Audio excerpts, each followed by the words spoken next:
All right, welcome everybody to the now Saturday chat. Used to be Sunday shout out after chat, but now it's the Sunday shout out pregame. Pre-chat. The pregame. So tomorrow you're going to hear us do one of our favorite bands, a band that's influenced this band a lot, and we've done a lot of their catalog through Covers, the years. We participated in their Dead Covers project, which fun. They have shared multiple of our cover songs on their Facebook and Twitter accounts.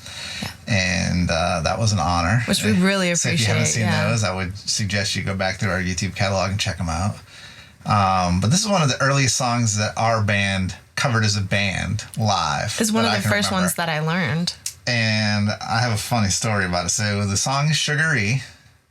I would encourage you to maybe check it out, the song, if There's you haven't heard so it before. many different versions of it, too. And that's what I was going to talk about. So we had learned the song off of a recording. Yes. And we played it. And we played it as... we learned it off a very particular recording, and I can't remember which one it was. However, we played it for about a year, I would say. A while. And more than we should admit to. But at one point, like, I started thinking, like, this seems like it's missing something. And then I came to Ashley and I was like, I think we're missing a verse. And she said, I don't think so. Like, and we pulled up a version of it, and lo and behold, we were missing a verse. Yes, the last verse, the Jubilee verse. So what had happened is we learned it off of a dead version, a live version that they omitted the last verse. Yep. And because they were often known to play things differently or make mistakes live. Yep. And well, for I think whatever that they reason, meshed it into a different song or something. I don't remember what happened to it, but we played the song without the last verse for a while. Maybe close to a year. So, of course, we weren't playing it every show either. So, I mean, no, that's true. That's true. We did play a fair amount along those same lines. 3 verse versions of the song. Along those same lines, though, trivia for folks that have been with us for a while. I did the same thing with Folsom Prison. Really? I learned it off of a live version that didn't have the last verse in it. And so I omitted that last verse in the original shout out that we did. Really? And then when I realized what had happened, I've amended it, obviously, as we did this one. So it's too funny. Yeah. So this is, you would think that would only happen maybe once, that this statistically it would be rare. You know, I mean, we like to listen to live versions, though. And they change their songs a lot. Mm-hmm. You know, people change their songs, especially the Grateful Dead. They even have hits. Hits for their catalog where they changed the keys completely, for live versions. I think that's fairly common. Keys. They have songs that they changed the complete tempo. Like if you listen to Friend of the Devil on the recording, it's much more upbeat. If you listen to Friend of the Devil on a lot of their later live recordings, it's very slow. So, I think that the best... Of course, with us is that a lot of times in the past we've tried to listen to like the live versions and the studio versions and even cover versions of songs, and then kind of formulate our own. Yep. So Sugaree, do you know? Is it a person? What's it mean? Like what's a Sugaree? I think it's Sugaree. It's a person? It's a person. Yeah. So in scouring the internet briefly. There's a lot of different interpretations of it, but the song. I found the one I like the best though. Oh yeah, what's that? It used to mean to have a good time. So people would actually put sugar on the floor, really, and dance on it. What? Because of the sound that it made. So it meant to have a good time. You were gonna Sugaree. It's like a sugar dance, I guess. I never heard of such. I think it's a really cool interpretation of what that is. Interesting. But you got me running lyrics in my head. I know, right? Check out with this. So it was shake it on the sugared floor. So it's like dancing on a sugared floor. I like that interpretation, although more people seem to who have read, and now I haven't read Robert Hunter's notes on the song itself, which I guess have the actual meaning of it. But people, again, on the internet, they think the shake it refers to dice. Okay. So die when you're rolling die. So you're taking a chance. And also the don't tell them you know me has to do with people who would be rolling dice, they consider them small criminals in a circle of small criminals. They're doing like tiny crime, but they're in a community together, and they're like, hey, if you get caught, just don't tell them, like, but we're gonna keep doing this thing that we're doing, but if you get caught, don't tell them about me. Yeah, it's like that's kind of what I was thinking of, more lines of like, you need to shake the rap, but like however you shake the rap, don't tell them about me. Oh, I never even thought about that. I like that. Yeah. Like you're in trouble. Yeah. And so the person is already in trouble. We're rooting for you. We want you to get out of trouble, but don't tell them you know me. Yeah, don't tell them like, you know me. That ain't the way out. Like you getting me in trouble. You could probably spill the beans. You know, it's like you could always get out of trouble by dropping the names. Yeah. You know. Yeah. And he's like, whatever you do, just shake it. I like shake that. Shake it, Sugaree. Like but do don't it. tell them you know but me. Not about me. Yeah. Yeah. But then I have like multiple versions in my head of what the song means at all times, because it is very elusive in my mind. So like I also think of Sugaree as a woman, and like they're just like, hey, shake it, let's dance, you know. Well, see, that type of thing. I have evolved my thinking of the song over time. Firstly, because it has a whole nother verse to it that I was unaware of to begin with, but also I've thought kind of along. I hadn't put it into the words of like a small criminal community, but each verse was a different person, but the singer of the song was the same person. So they're talking to different people in their life, like giving advice, maybe bad advice, but saying, hey, leave me out of it. Whatever you're doing, just leave me out of it. Yeah, it's like, you do you, boo. I don't know. There's a lot of things like, now I think about it that support my interpretation. No, I like it. Robert Hunter has a thing. Like, it's even like the metaphor of like standing out in the pouring rain, like we left you hung out to dry. You like that type of thing, you know? The person was like kind of left to the but now like we know that you were just like left out in the rain. Maybe it was ill-gotten gains too. Don't tell our names. Don't speak about us. You know? Yeah. So. Yeah. Anyway, that's interesting interpretations. So I'd like to hear like what you guys think of the song. If you're familiar with it, make sure that you give us your favorite Grateful Dead version of Sugaree, because we're all about listening to versions of songs. So if you have a favorite Sugaree that we need to listen to, with either a burning Jerry guitar solo or maybe a great some fill bass lines, or if you happen upon one with an omitted last verse, maybe you could point it out to us so we can find the one. So we know which version it was, because I don't remember. Maybe it was a common thing. Maybe they left it out for a while. I don't know. I didn't go back to revisit all that. It's pretty well known that I forget what song we did fairly recently where Jerry just left out the last verse and it completely changes the meaning of the song. And Robert Hunter never really liked that it was left out. You know? Well, I mean, their writing relationship was really interesting. So I think, you know, as an artist and a lyricist, you have an idea of the feelings that you're wishing to portray, the emotional content that you're wishing to put out into the world. And if you're writing for an artist and they wish to convey something different, I'm sure there's a little bit of a pull there, though you can appreciate their artistry intertwined with your artistry. I'm sure there's a little bit of a pull toward that original idea. Sure. Yeah. I mean, I think it's, we work together, right? And like a lot of times you have lyrics and I have the music, so there's definitely weird pulls, and there's things that I might say lyric-wise that you're like, I don't want to sing that, or that doesn't sing right to me. And there's things that, like, we're working on a song right now that I sing, and I'm like, I don't like the phrasing for that. Yep. You know, and you're like, oh, it sings easily like this, and I'm like, that is not how it just doesn't make sense to your brain. It doesn't make sense, you know?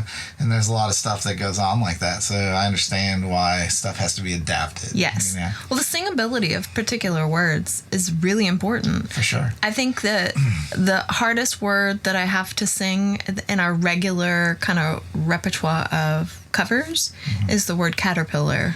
Caterpillar. It's in White Rabbit. Oh, interesting. Yeah. I was just looking at the gift that somebody gave me. Oh, yeah. It's a small. Do you play a little Garcia guitar? Yeah.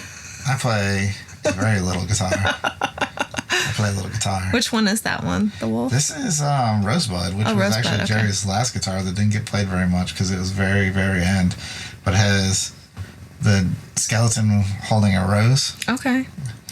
And it's like a budding rose. So on the end, they got really intricate, even where like it looks like a string was changed mid concert or two, and they left the ends of it hanging. Well, yeah, they didn't trim them back up. Which I mean, if you change them live, it is. I guess he had a tech at that time. Yeah, so this was his last guitar, and before that he had Tiger. So Tiger was very close to Rosebud, and then before Tiger, I believe was Wolf, and then before that was Alligator. If I'm keeping track of them all, I think that covers them all. He did a bunch of animal ones.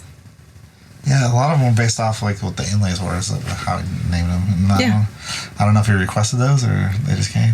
It was the Grateful Dead. Like if you're not aware, is very influential on the evolution of music equipment. Because yes. The wall of sound. The wall of sound was a big thing, and even companies formed out of that. Like, I believe, like there was a pro audio company that came out of it, and there was a, Alembic had developed a lot of stuff. I think didn't they do a thing where they were like taping microphones together, and they were just doing a lot of sound experimentation, feedback, and all sorts of stuff. And they were the tapers that taped all the shows, right?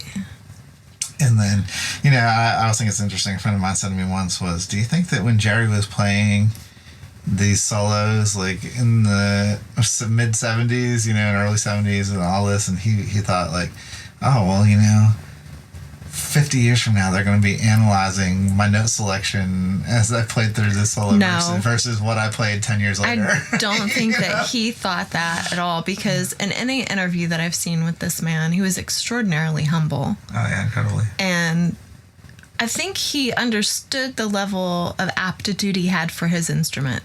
And I think that was eclipsed, though, by his love of music, just his love of playing. And I think being in that unscripted environment where he knew he could play a wrong note and the people he was surrounded by would still love him, he had room to fail epically, which gave him room to soar epically. And I think understanding that his community was holding him up in those moments that he was playing live, I think it really just kind of fueled his love. It was really a circular give and take between him and the audience. Absolutely.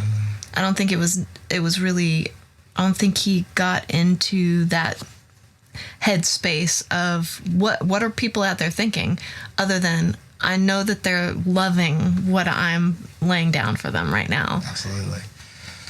Yeah. So, and I think, Sugar Lime Blue, that's the one thing, if I could copy from anybody. Yeah. It would be, I say one thing, but there's two things. The fearlessness of the Grateful Dead and the community of the Grateful Dead. Yes. Because the musical community just seemed to be, like what a lot of other bands have modeled after, Right. But also, and there was a time when Jerry got very upset with the community, thinking they were there more for the drugs than the music, which could be an issue, as people were exploring. I can see that. But however, as far as people that are centered around music like that and really interacting with the band on a different type of level, where it's like, music becomes more than a spectator sport. Yeah. It was a way of life for a lot of people for a while, to follow the Dead around and to live on the road basically with them. And I know that for a lot of people that we have as fans, or that follow the shout out and stuff, we have a lot of Grateful Dead fans. However, they're not for everybody. They're not for everybody. And a lot of people don't like them, and Jerry even himself said that we're like licorice. He said that the Grateful Dead was like licorice, and that, have you ever heard this? No. He said that we're like licorice. He's like, there's a lot of people don't like licorice, but the people that like licorice really love licorice. Yeah.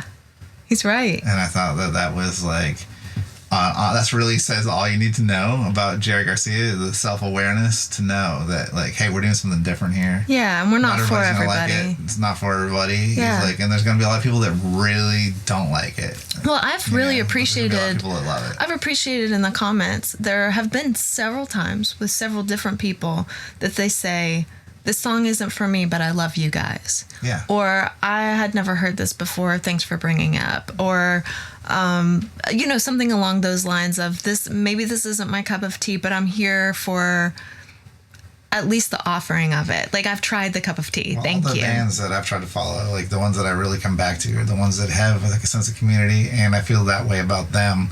It's like and that's what I hope for with people like us. I'm self-aware enough to know that, like, if we do an album, people might not like every song on that record. They might like one song. Right. They might like 10 songs. Yeah. They might like all 12. But they might not like the next album we do. And that's okay. The thing of it is it's like a relationship to me. We have a relationship with the listener, and if they, we both participate in it and work on it, then it's going to become better for all of us, for everybody. Yeah. And that's what I strive for with the bands that I listen to. Here's the other thing, and it distresses me just a little bit. I know people come and go. And I know in the context of the Sunday shout-outs, like, we've been doing that for over 10 years now. And people kind of ebb and flow, and people will be into it and really active and leaving comments and liking and sharing and subscribing, doing everything that they possibly can for months on end. And then all of a sudden they've vanished. And I wonder, did something happen to them or somebody in their family, or, do they just need a break for a little while? Or are they doing like a media purge where they're not engaging with any kind of media for a while? But just know, if you guys come and go, we think about you, especially those of you that have left comments over the years, and maybe you just need to go not media for a while. We can appreciate that. Some people go and come back. Yeah, they do. They do. There's a lot of people that do. Drop us a line when you come back. If you go away for a little while, it's okay to go away. We just want to know you're okay, because we appreciate each of you and all those comments and little heart. Yeah, we appreciate it. Absolutely. So this week we'll definitely hit the comments with your favorite Sugaree, if you have one, or at least good versions of it, or if not, maybe your favorite Grateful Dead song.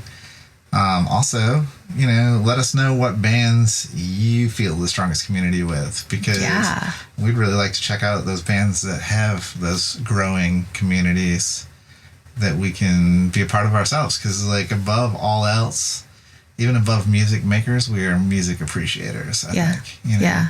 So it's part of us. Right. Yeah. And tomorrow, join us for the Sunday shout-out. Yeah, we'll see you tomorrow. See you tomorrow.